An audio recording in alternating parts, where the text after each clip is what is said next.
رب او ناشنا وظیفه ده ښه د الله الصمد وظیفه ده. اوس په دا کوسنګ طریقې څنګه او په څه ټایم کې به کوو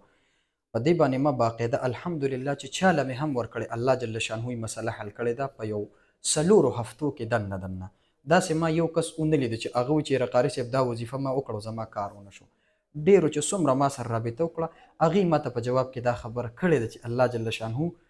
زما انتظام د رشتې په یو داسې ځای کې وکړو چې زما په سوچ وهم او ګمان کې هم نه نو ډیره یو ناشنا وظیفه ده او کم خلک چې دي که زما خویندې میندې دي یا زما رونه بیګان دي او د رشتو رکاوټ دی ورته غواړي چیرې دغه رشتې دغه رکاوټونه دا زموږ ټول ختم شي نو دا ډیره یو ناشنا وظیفه ده او چې کله هم انسان دا شروع کړي نو په دې نیت په شروع کې چې رب کریمه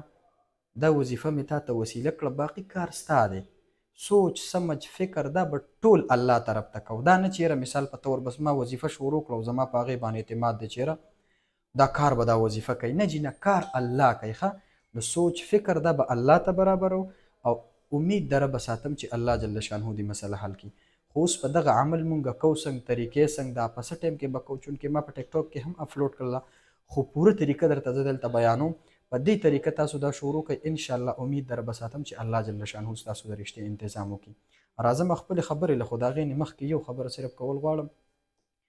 چې په یوټیوب زما څومره کسان هم دغه ویډیو ګوري دغه خبرې زما ګوري په دې نیت باندې ګوري دي کې بعضې خبرې داسې وي چې هغه ما یو اصلاح دپاره کړې وي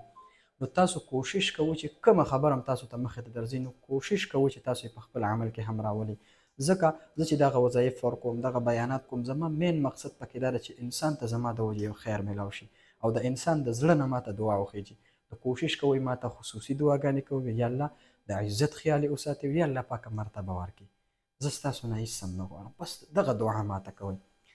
بله خبره دا ده که د چا مثال په طور په کور کې د خاوند سره مثال په طور بې اتفاقي وي یا مثال په کور کې د انسان عزت نه وي هر سړی ورته سپکې خبرې کوي په لاره کوڅه کې په کلي علاقه کې هر سړی سپک ګڼي او دی وایي چې زما دغه مسله ختمه شي ځکه انسان ته سپک نظر کول دا ډېره عظیمه ګناه ده. هر انسان له الله یو مقام ورکړی یو مرتبه ورکړی که زه عالم یم زه به ځان له عالم یم خو ماته د انسان احترام ضروري دی.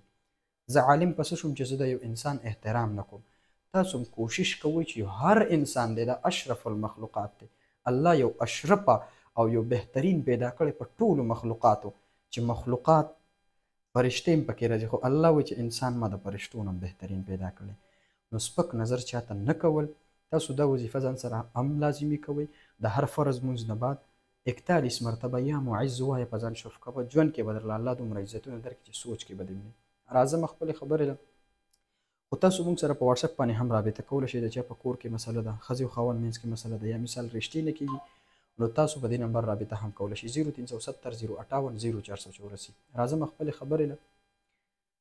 د الله الصمد دا ختم چې دی دا به بود جمعرات او جمعه په هفته کې به 3 ورځې کوئ کومه زنانه د مثال په طور بیماري ورته راځي مونځ نه کوي په هغه حالت کې دا وظیفه کولی شئ ښه ځکه دا یو دی الله به ځان لوئ الصمد به ځان لوئ